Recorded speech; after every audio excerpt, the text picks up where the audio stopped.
कार्तिक मास महत्म्य। श्री गणेशाय नमः। अर्थ 16वां अध्याय। नारद जी कहते हैं कि अब मैं दीपदान तथा भगवान के मंदिर में मार्जन झाड़ू का वही महात्म्य कहता हूँ जो ब्रह्मा जी ने मुझे बताया था। पहले चंद्रवंश में जयध्वज नाम का एक प्रभु भक्त राजा था।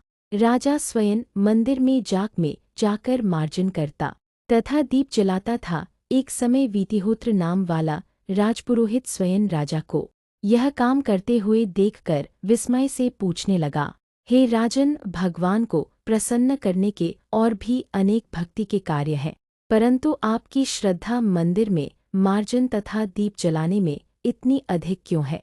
कृपा करके इसका कारण कहिए। तब राजा हाथ जोड़कर बड़े नम्र भाव से कहने लगा कि महाराज, इस संबंध में मेरे पूर्व जन्म का एक अत्यंत विस्मयकारी इतिहास है जो भगवत कृपा से मुझे इस जन्म में भी स्मरण है। सतयुग में स्वरोचिष मनु के अंतर में वेद तथा वेदांगों का जानने वाला एक ब्राह्मण था जो महान विद्वान होते हुए भी खोटे कर्म करता था। इन खोटे कर्मों के कारण उसके सभी बंधु बांधवों ने उसका परित्याग कर दिया था।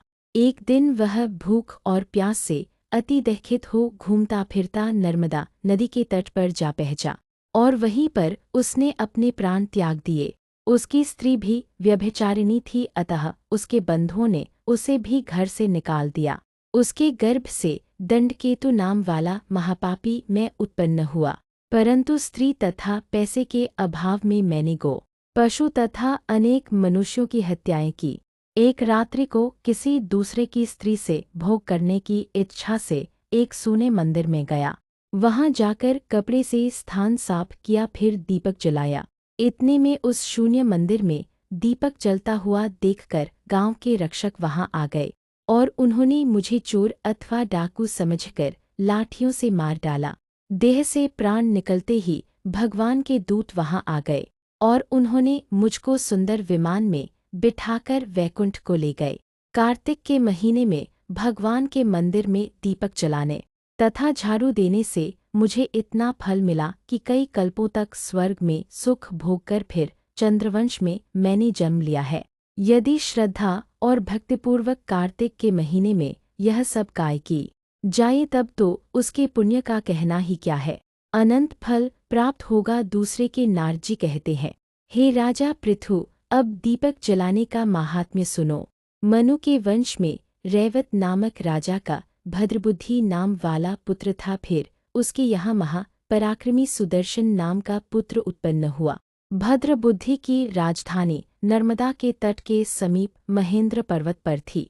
एक समय सुदर्शन वन में शिकार खेलने के लिए गया। अपने साथियों के साथ घूमते फिरते समय उसने नदी के उस पार एक सुंदर कन्या को देखा। तब अपने साथियों को वहीं पर छोड़ घोड़े पर सवार हो सुदर्शन तत्काल नदी के उस पार जा पहुंचा। वहां उस रूपवती कन्या को देखकर वह उस पर मोहित हो गया। कन्या भी शोभायुक्त उस बलशाली वीर पुरुष को देखकर लज्जा को प्राप्त हुई। फिर सुदर्शन के पूछने पर उस कन्या ने बतलाया कि वह गौड़ राजा की पुत्री है और उसका नाम मदनालसा है।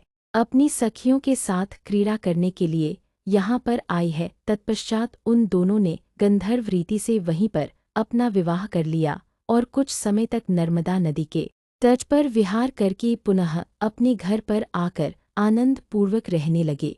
कुछ समय बाद राजा भद्रबुद्धि अपने पुत्र सुदर्शन को राज्य सौंपकर वन में चला गया। तत्पश्चात सुदर्शन बड़ी राजनीति से राजकाज चलाने लगा। रानी मदनालसा सदा अपने पति को विष्णु भगवान की पूजा का उपदेश करती रहती थी। इस प्रकार दोनों ही भगवान के बड़े भक्त थे। उन्होंने भगवान का स्वर्ण मंदिर बनवाया। दोनों ही उसमें भगवान का पूजन और दीप दान किया करते थे। एक समय रानी मंदिर में दीपक जला रही थी कि उसी समय राजा ने उसको बुलाया, परंतु दीपक जलाकर आने में रानी को कुछ देरी हो गई। तब सुदर्शन ने क्रोधावेश में आकर रानी से कहा कि तुम तो कहा करती थीं कि पति ही स्त्री का देवता है, फिर इस दीपदान में इतनी देर लगाकर तुमने मेरा अनादर क्यों किया? यदि देर से आने का कोई गुप्त कारण है तो बताओ। सती साध्वी मदनालसा बड़े मीठे वचनों से बोली कि महाराज, मैं दीपदान का महत्व आपसे कहती है। मदनालसा कहने लगी कि अब मेरा चरित्र सनिए। पिछले जन्म में अन्नकण ग्रहण करने वाली चहिया थी। एक दिन गोदावरी के तट पर भगवान के मंदिर में रात्रि को जलता हुआ दीपक बत्ती छोटी होने से बजने लगी। मैंने बत्ती को लोभ से पकड़कर उठाया तो उस समय दीपक तो जल गया, परंतु मेरा मुख भी जल गया। इससे दुखी हो मैं मृत्यु को प्राप्त हो गई। परंतु क्योंकि रात्रि के समय भगवान का दीपक प्रज्वलित कर दिया था, इसी कारण मैं ऐसी रूपवती आपकी रानी बनी। यदि श्रद्धा पूर्वक भगवान के मंदिर में दीपदान किया जाए तो उसके फल का तो कहना ही क्या है। अपनी रानी के मुख से यह सब सुनकर सुदर्शन कार्तिक मास में व्रत करके आजीवन में वैकुंठ को प्राप्त हुआ। भगवान के मंदिर में दीपदान करता रहा और अंत दीर्घविराम। इस प्रकार कार्तिक महात्म्य का 16वां अध्याय समाप्त हुआ। ऐसे ही कार्तिक के बाकी अध्याय का वर्णन सुनने के लिए सब्सक्राइब करें और अगली वीडियो को मिस न करें।